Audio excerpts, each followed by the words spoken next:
Shalom Aleichem Internet, my name is Rabbi Sander Gajzinski, and here is the weekly Torah Bite. This week's Torah portion is Parshat Toldot.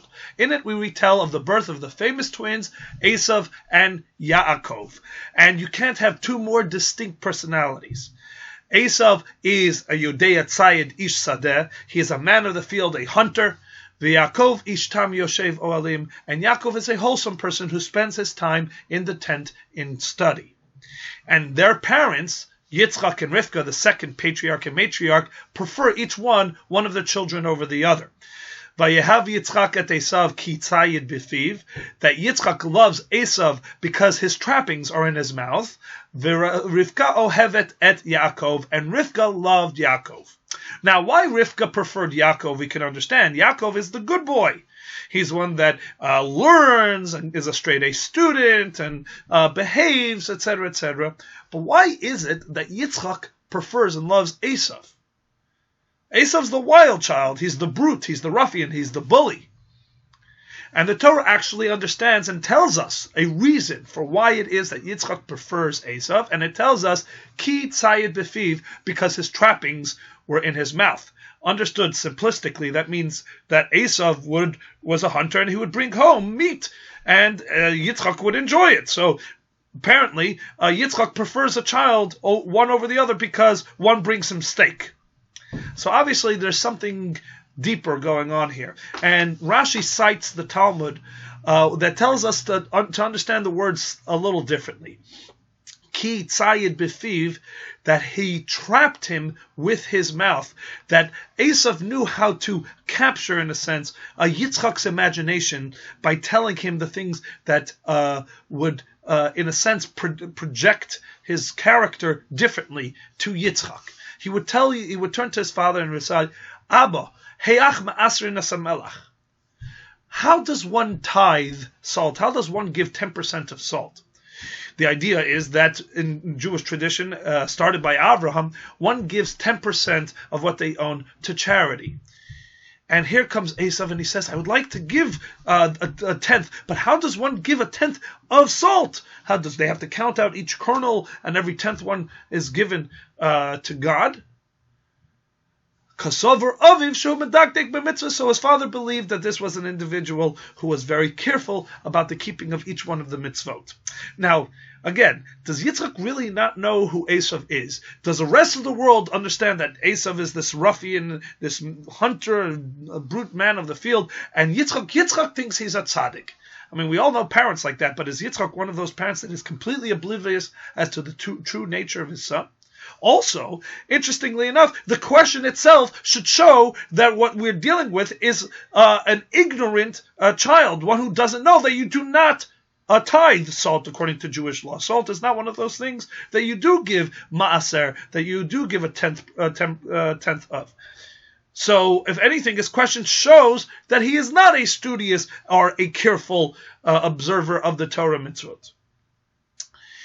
The answer that the Rebbe gives is quite remarkable.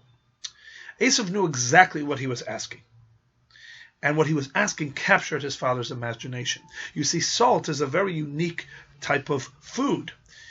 It's a spice. And a spice has its face value, what it's worth on the market per pound or per ounce, however it is.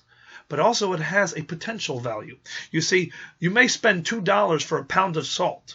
But one pinch of salt, distributed properly, correctly, or administered correctly into a dish, can take a dish that is otherwise bland and worth a few dollars and turn it into a delectable masterpiece worth a tremendous amount of money. People would spend big money to have such a dish. So that salt has what it's worth on the surface, its face value, and its potential worth. Esav turns to his father Yitzchak and he says, how do you evaluate the worth of salt? Do you just look at it at its face value? Or do you evaluate its potential value? And what Esav was turning around to Yitzchak and saying, says, I understand that on the face of it, on the surface, I'm this wild child and in a sense not the preferred nature and character. Yet, Dad, I challenge you to look deeper, to see my potential value. and my strength and my fortitude and my bruteness can stand in good stead in this effort to preserve the legacy of the birthright of the Jewish people, started with Avram and Yitzchak, going on now into the next generation and into the foreseeable future. That strength that I bring to the table, that brute power that I bring to the table, that is a potential gold mine in the effort to preserve this legacy. And with it, he captured Yitzchak's imagination. And Yitzchak saw in him something that is truly valuable.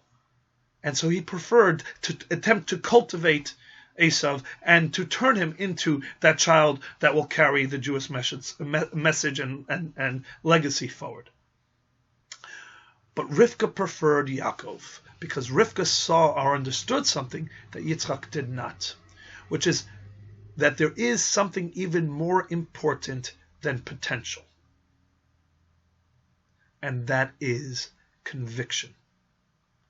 While Esav had the potential to be the strong preserver and guardian of the legacy of the Jewish people, he had no conviction to do it.